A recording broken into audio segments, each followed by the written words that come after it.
청취자님, 안녕하세요. 안녕하세요. 오늘 저희가 함께 깊이 파고들 이야기는요, 정말 숨막히는 그런 역경 앞에서 어떻게 인간의 신념, 또 믿음이 꺾이지 않고 빛을 발할 수 있는지, 네, 바로 그 이야기입니다. 네, 정말 중요한 주제죠. 저희가 오늘 참고할 자료는 김성은 목사님의 설교 영상 녹취록 일부인데요. 아, 네. 성경 다니엘서에 나오는 그 세 친구 이야기 하고요. 그리고 또 하나는 좀 뜻밖인데 체르노빌 원전 사고 아시죠? 그럼요. 1986년. 네, 그때 소방대원들 일화를 통해서 이 주제를 탐구하고 있더라고요.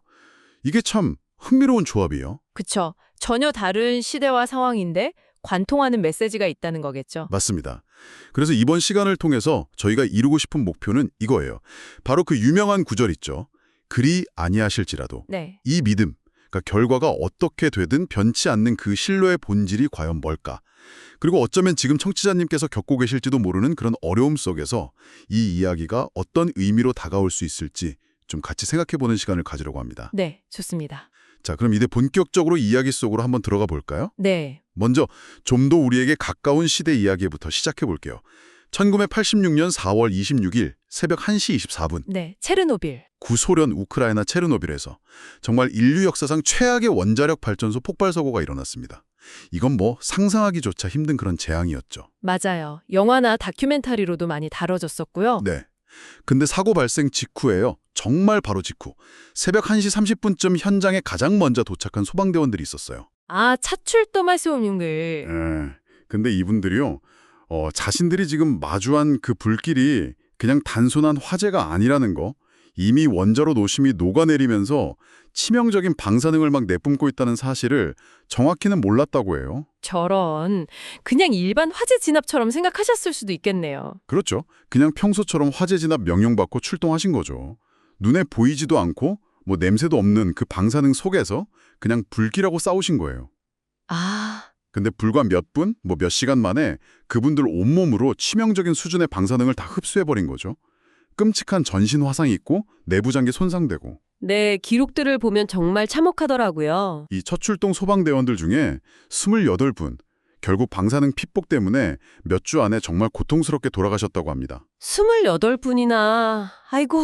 그런데요, 나중에 생존자 증언이나 기록 같은 걸 보면요, 그분들이 아주 초반부터 뭔가 이게 보통 일이 아니다, 좀 심상치 않다, 이걸 직감하셨대요. 아, 정말요? 어떡해. 뭐 피부가 막 따끔거린다거나 입에서 쇠맛이 느껴진다거나 하는 그런 이상 증상을 겪으면서도 현장을 떠나지 않으셨다는 거예요. 와, 알면서도요? 네. 왜 그랬을까 물어보니까 누군가는 저 불길 속으로 들어가야 된다. 더 큰 재앙, 어쩌면 유럽 전체를 뒤덮을 수도 있었던 그런 재앙을 막아야 한다는 걸 알았기 때문이라고 해요. 아, 책임감이셨군요. 돌아오지 못할 수도 있다. 그런 두려움이 왜 없었겠어요. 하지만 내 가족, 내 동료, 내 나라를 지켜야 한다. 그 신념 하나로 그냥 공포를 무릅쓰고 뛰어든 거죠. 들의 행동이 오늘 우리가 깊이 다루려는 주제에 아주 중요한 단면을 보여주는 거죠. 바로 신념에 따른 행동. 네. 그것도 그냥 행동이 아니라 엄청난 개인적인 희생을 감수하면서까지 하는 행동 말입니다. 여기서 정말 중요한 포인트는 그분들이 그래도 나는 살아서 돌아올 수 있을 거야 하는 어떤 보장을 받고 뛰어든 게 아니라는 점이에요. 아, 그렇죠. 오히려. 네, 오히려 돌아오지 못할 가능성이 훨씬 높다는 걸 어쩌면 직감하면서도 더 큰 가치, 그러니까 다른 사람들의 생명과 안전이라는 그 가치 혹은 뭐 소방관으로서의 의무감, 신념 때문에 기꺼이 그 희생을 선택했다는 것. 네, 맞아요. 이런 세속적인 신념이 오늘 우리가 주로 이야기할 종교적인 믿음과 어떻게 연결될 수 있을지, 또 어떤 점에서 차이가 있을지 이걸 비교해 보는 게 아주 흥미로운 지점이 될 것 같아요. 이분들 이야기는 정말 인간이 무엇을 위해서 자기 목숨까지 내놓을 수 있는가를 보여주는 아주 강력하고 또 가슴 아픈 사례라고 할 수 있겠습니다. 네. 정말 들을 때마다 가슴이 먹먹해지면서도 동시에 어떤 경외심 같은 게 느껴지는 그런 이야기입니다. 이 신념 그리고 희생 이 키워드를 가지고 이제 시간과 공간을 한번 훌쩍 뛰어넘어 보겠습니다. 고대 바빌론으로 가보죠. 네, 성경 속으로. 성경 다니엘서 3장입니다. 여기서는 또 다른 종류의 용기, 또 다른 종류의 믿음을 만나게 되는데요. 네. 당시 세상을 호령하던 바빌론의 느부갓네살 왕이 있었죠. 이 왕이 자기 권력을 과시하려고 어마어마하게 큰 금신상을 만들었어요. 네, 높이가 거의 30m에 달했다고 하죠. 와, 엄청나네요. 그리고는 제국 내의 모든 고위 관리들한테 명령을 내립니다. 낙성식에 다 참여해서 그 신상 앞에 엎드려서 절해라. 근데 만약에 안 하면? 안 하면 아주 살벌한 협박에 뒤따랐죠. 누구든지 엎드려 절하지 않는 자는 즉시 맹렬히 타는 풀무불에 던져놓겠다. 이야, 무시무시하네요. 이때 유대인 출신으로 바빌론의 포로로 끌려와서 능력을 인정받아 고위 관직에 올라있던 세 젊은이가 있었습니다. 아, 다니엘의 새 친구들. 네, 맞아요. 우리가 잘 아는 다니엘의 친구들이죠. 히브리 이름으로는 하나냐, 미사엘, 아사랴인데 바빌론식 이름으로 더 유명하죠. 사드락, 메삭, 아벳느고. 네, 그렇죠. 이 세 사람이 왕의 이 명령을 정면으로 거부합니다. 와, 목숨이 왔다 갔다 하는 상황인데. 그렇죠. 근데 그 이유가 너무나 명확했어요. 바로 그들의 신앙, 즉 살아계신 하나님 외에는 그 어떤 우상에게도 절할 수 없다. 이 신념 때문이었죠. 눈앞에 정말 맹렬히 타는 풀무불이 보이는데 그들은 어떤 선택을 했을까요? 네. 바로 여기서 그 유명하고도 정말 충격적인 대답이 나옵니다. 설교 녹취록에서도 이게 핵심 구절로 인용되어 있는데요. 다니엘서 3장 16절부터 18절 말씀입니다. 그들이 왕에게 이렇게 딱 말해요. 네. 느부갓네살이여, 우리가 이 일에 대하여 왕에게 대답할 필요가 없나이다. 와, 일단 시작부터 강하게 나가네요. 왕이여, 우리가 섬기는 하나님이 계시다면 우리를 맹렬히 타는 풀무불 가운데에서도 능히 건져내시겠고 왕의 손에서도 건져내시리이다. 하나님 능력에 대한 확신. 그렇게 하지 아니하실지라도 왕이여, 우리가 왕의 신들을 섬기지도 아니하고 왕이 세우신 금신상에게 절하지도 아니할 줄을 아옵소서. 아, 나왔네요. 그렇게 하지 아니하실지라도. 네, 바로 이 부분입니다. 여기서 정말 숨을 딱 멈추고 곱씹어 봐야 하는 부분이 바로 이 그리 아니하실지라도 영어로는 even if not이죠. 이게 단순히 그냥 에이 하나님이 우리 안 구해주실 수도 있지 뭐 이런 식의 체념 아니면 비관적인 태도 이게 전혀 아니라는 거예요. 아, 그런 게 아니군요. 네, 오히려 정반대죠. 이것은 결과와 상관없이 그러니까 하나님이 우리를 저 불 속에서 건져주시든 아니면 건져주시지 않든 그분의 존재와 그분의 선하심과 그분의 주권을 나는 절대적으로 신뢰하겠다 하는 엄청난 믿음의 고백입니다. 와, 결과에 상관없이. 네, 흔히 사람들이 생각하는 믿음 있잖아요. 예를 들면 하나님 이번 시험만 잘 보게 해주시면 병만 낫게 해주시면 이 사업만 잘 되게 해주시면 제가 진짜 열심히 믿을게요. 예, 약간 조건부 거래 같은 거죠. 그렇죠. 소위 말하는 기복신앙. 현실적인 복을 얻기 위해서 믿는 신앙. 이것과는 완전히 차원이 다른 거죠. 설교에서도 강조하듯이 이건 내 개인의 생존이나 내가 원하는 결과보다 하나님의 이름, 하나님의 영광을 더 중요하게 여기는 믿음입니다. 아, 이 설령 하나님께서 나를 이 불 속에서 구하지 않으신다 해도 그분은 여전히 나의 하나님이시고 나는 그분을 배신할 수 없다. 이런 선언인 거예요. 이게 뭐 실패를 염두에 둔 패배적인 고백이 아니라 어떤 결과가 오더라도 하나님의 뜻은 이루어질 것이고 나는 그 신뢰를 절대 거두지 않겠다. 어떻게 보면 가장 적극적이고 능동적인 확신의 표현이라고까지 할 수 있습니다. 와, 그렇게 하지 아니하실지라도 이게 정말 들으면 들을수록 그 무게가 다르게 느껴지네요. 근데 솔직히 전문가님, 머리로는 알겠어요. 근데 저런 정말 극한의 상황에서 어떻게 저런 말이 나올 수가 있을까요? 보통 인간적인 반응이라면 아이고 제발 살려주세요 하고 빌거나 아니면 어떻게든 뭐 타협점을 찾으려고 하지 않을까요, 이게? 저 정도 믿음은 정말 특별한 사람들만 가질 수 있는 건가 싶기도 하고요. 아, 정말 중요한 질문을 해주셨어요. 아마 청취자님도 비슷한 생각을 하실 수 있을 것 같습니다. 맞아요. 이게 결코 쉬운 믿음이 아니죠. 어쩌면 정말 매우 드문 믿음일 수도 있습니다. 네. 하지만 이 세 친구의 고백은요. 그들이 그동안 하나님과 어떤 관계를 맺어왔는지를 보여주는 중요한 단서가 될 수 있어요. 아, 평소의 관계요? 네, 평소에 하나님을 인격적으로 깊이 경험하고 신뢰하는 그런 관계가 차곡차곡 쌓여 있었기 때문에 이런 절체절명의 순간에도 그 신뢰를 기반으로 반응할 수 있었던 거죠. 이건 뭐 하루아침에 갑자기 생기는 믿음이라기보다는 삶의 과정 속에서 하나님과 계속 동행하면서 단련되고 깊어진 믿음의 결과라고 볼 수 있습니다. 그렇군요. 그리고 또 하나는 그들이 자기 개인의 안위보다 하나님의 이름이 더럽혀져서는 안 된다는 더 큰 가치, 더 높은 가치를 붙들었기 때문에 가능했던 선택일 겁니다. 아, 평소에 쌓아온 관계와 또 어떤 가치관을 붙들고 사느냐가 위기의 순간에 그대로 드러난다는 말씀이시네요. 네, 바로 그거죠. 결국 왕은 이 어떻게 보면 당돌하기까지 한 대답에 완전히 이성을 잃고 격분합니다. 네, 노발대발했겠죠. 그리고는 명령하죠. 저 풀목불을 평소보다 7배나 더 뜨겁게 하라. 7배나요? 네, 그리고는 저항할 수 없도록 세 친구를 옷 입은 채로 꽁꽁 묶어서 던져 넣으라고 해요. 근데 그 불길이 얼마나 뜨거웠는지 성경 기록을 보면 그들을 붙들어서 불 속에 던져 넣었던 군인들마저 그 불꽃에 타 죽었다고 되어 있어요. 헐, 던지던 사람까지 타 죽을 정도면. 네, 정말 상상만 해도 끔찍한 장면이죠. 그렇죠. 그런데 바로 그 절망과 죽음의 현장에서 모두의 예상을 완전히 뒤엎는 놀라운 광경이 펼쳐집니다. 네. 왕하고 신하들이 불 속을 이렇게 들여다봤는데 분명히 세 사람을 꽁꽁 묶어서 던졌거든요. 네, 셋을 던졌죠. 근데 그 안에는 결박되지 않은 네 사람이 불 가운데서 자유롭게 거닐고 있는 거예요. 네 사람이요? 묶이지도 않고요. 네, 심지어 왕이 넋을 잃고 막 외치죠. 보아라, 내가 보니 결박되지 아니한 네 사람이 불 가운데로 다니는데 상하지도 아니하였고 그 넷째의 모양은 신들의 아들과 같도다. 와, 왕이 직접 목격한 거네요. 네, 이 네 번째 존재가 누구냐? 여기에 대해서는 해석이 좀 분분해요. 어떤 분들은 천사다, 어떤 분들은 성육신하기 이전의 그리스도시다, 또 어떤 분들은 그냥 하나님의 특별한 임재, 그 나타나심 자체다 이렇게 보기도 합니다. 네, 여러 견해가 있죠. 설교 녹취록에서도 지적하듯이 여기서 진짜 중요한 건 그 존재가 정확히 누구냐는 그런 신학적인 논쟁보다는 그 극한의 고통의 현장에 하나님이 함께 하셨다는 사실, 그 자체입니다. 맞습니다. 여기서 우리가 주목해야 할 두 가지 중요한 통찰이 있는데요.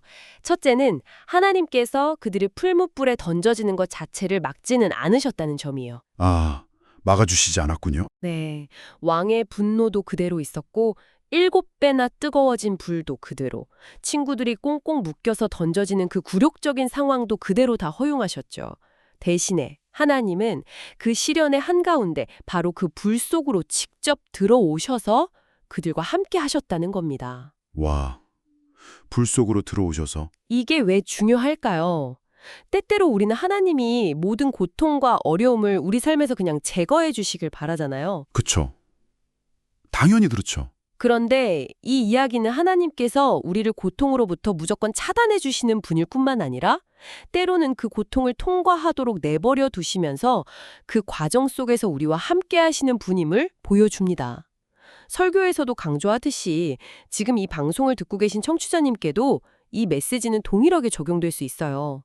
지금 청취자님이 겪고 계신 삶의 그 풀무불, 그 고통의 한복판에서도 하나님은 외면하지 않고 함께 계시다는 거죠. 아, 고통을 없애주시는 게 아니라 고통 속에서 함께 하신다는 거. 이게 참 위로가 되면서도 한편으로는 좀 두렵기도 한데요. 왜냐하면 그 고통을 일단 겪어야 한다는 거니까요. 그렇죠. 그럴 수 있습니다. 그래서 두 번째 통찰이 더 중요해집니다. 그 어마어마하게 뜨거운 불이 세 친구는 전혀 해치지 못했는데 이상하게도 오직 그들을 꽁꽁 묶고 있던 밧줄만 태워버렸다는 사실입니다. 아, 밧줄만요. 사람은 멀쩡하고. 네.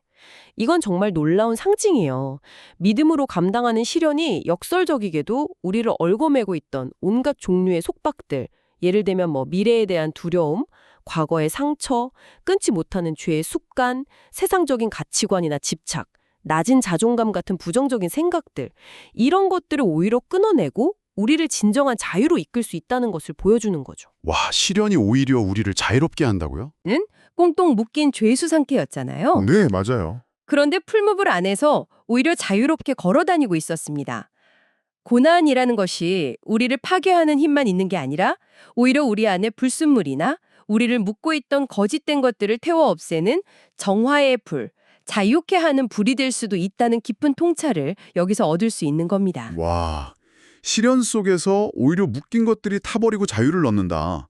이건 정말 역설적이면서도 강력한 희망의 메시지인데요. 풀무불 안에서 자유롭게 걸었다는 그 모습이 정말 새롭게 다가옵니다. 그래서 결국 이 놀라운 사건은 어떻게 마무리되나요? 네, 왕의 반응이 극적이죠. 불 속에서 머리카락 하나 그을리지 않고 멀쩡히 걸어나온 새 친구를 보고 느부갓네살 왕은 완전히 충격을 받죠. 그리고 태도를 싹 바꿉니다. 네. 그는 그들을 더 이상 죄수로 취급하지 않아요. 오히려 지극히 높으신 하나님의 종 사드락, 메삭, 아벳느고야 나와서 이리로 오라 이렇게 부르면서 존중을 표합니다. 왕이 직접 그렇게 불렀군요. 그리고 더 나아가서 다니엘서 3장 28절을 보면 왕 스스로가 온 백성 앞에서 이렇게 선포를 해요. 사드락과 메삭과 아벳느고의 하나님을 찬송할지로다. 그가 그의 천사를 보내사 자기를 의뢰하고 그들의 몸을 바쳐 왕의 명령을 거역하고 그 하나님 밖에는 다른 신을 섬기지 아니하며 그에게 절하지 아니한 종들을 구원하셨도다. 와, 이방 왕이 하나님을 찬양하게 된 거네요. 네, 한마디로 말해서 새 친구가 목숨 걸고 지킨 그 믿음, 그리고 그들이 겪은 끔찍한 시련이 오히려 살아계신 하나님의 능력을 가장 강력하게 증명하는 간증이 된 거예요. 그래서 이방인 제국의 왕마저 하나님을 찬양하게 만든 거죠. 정말 놀라운 반전입니다. 자, 이제 이 고대의 이야기를 오늘 바로 지금 청취자님의 삶으로 한번 가져와 봅시다. 설교 녹취록에서도 말하듯이 우리 모두는 살아가면서 각자 다른 모양의 풀무불을 만납니다. 그렇죠? 네, 누구에게나 있죠. 그것이 뭐 갑작스러운 경제적 위기일 수도 있고 정말 믿었던 사람과의 관계가 깨어지는 그런 아픔일 수도 있고요. 혹은 내 힘으로 어쩔 수 없는 건강 문제나 끝이 보이지 않는 취업난, 깊은 내면의 우울감이나 불안감. 네, 뭐 자녀 문제일 수도 있고. 그렇죠. 때로는 또 신앙 때문에 겪는 사회적인 압박이나 오해, 조롱일 수도 있겠죠. 그 형태는 정말 다양할 겁니다. 맞아요. 자료는 바로 이런 시련의 순간이야말로 우리의 진짜 믿음, 그러니까 평소에는 잘 보이지 않던 그 믿음의 실체가 드러나고 증명되는 결정적인 때라고 이야기합니다. 모든 것이 평안하고 순조로울 때가 아니라 바로 이런 위기 앞에서 우리가 진짜 무엇을 붙들고 살아가는지가 명확해진다는 거죠. 맞습니다. 그리고 다시 한번 강조하지만 여기서 말하는 그리 아니하실지라도의 믿음은 결코 에이 뭐 안 되면 할 수 없지 이런 식의 패배주의적이거나 소극적인 체념이 아니라는 점입니다. 네, 그게 아니라고 하셨죠. 오히려 내 뜻대로 지금 당장 풀리지 않더라도 괜찮다. 왜냐하면 이 모든 상황을 넘어서 일하시는 하나님의 선하심과 능력을 나는 신뢰하기 때문이다. 그리고 이 과정을 통해서 궁극적으로 하나님의 영광이 드러날 것이다. 라는 확신에 찬 아주 적극적이고 능동적인 선언이라는 거죠. 아, 관점의 전환이군요. 네, 관심의 초점이 내가 이 고통에서 벗어날 수 있을까? 내가 원하는 것을 얻을 수 있을까? 여기서부터 이 어려운 상황을 통해서 하나님은 지금 어떤 일을 하고 계실까? 어떻게 하면 하나님께서 영광 받으실 수 있을까?로 이동하는 근본적인 변화입니다. 관점의 전환, 나 중심에서 하나님 중심으로. 근데 전문가님, 그렇게 관점을 바꾼다고 해서 당장 이 어려운 현실이 바뀌는 건 아니잖아요, 그죠? 그렇죠. 그럼에도 불구하고 그런 믿음이 우리 삶에 실제로 어떤 변화를 가져올 수 있을까요? 아주 현실적인 질문입니다. 네, 맞아요. 당장 외부 상황이 기적처럼 바뀌지 않을 수 있습니다. 새 친구도 결국 풀무불에 던져지는 그 현실 자체를 피하지는 못했죠. 네. 하지만 그 믿음은 첫째로 시련을 대하는 우리의 내면을 바꿉니다. 절망과 두려움 대신에 역설적이게도 어떤 평안함과 담대함을 경험하게 할 수 있습니다. 아, 내면의 변화? 둘째로 그 변화된 내면의 태도는 우리의 행동으로 나타나게 됩니다. 불평하고 원망하는 대신에 감사하고 인내하는 모습으로 나만 살겠다고 이기적으로 몸부림치는 대신에 오히려 다른 사람을 돌아보는 모습으로 나타날 수 있다는 거죠. 네. 바로 이런 모습이 주변 사람들에게 아주 강력한 영향을 미치게 됩니다. 개인적인 시련이 더 이상 나만의 고통에 머무르는 게 아니라 내 가족이나 친구, 동료, 심지어는 믿지 않는 사람들에게까지 저 사람은 뭔가 다르네.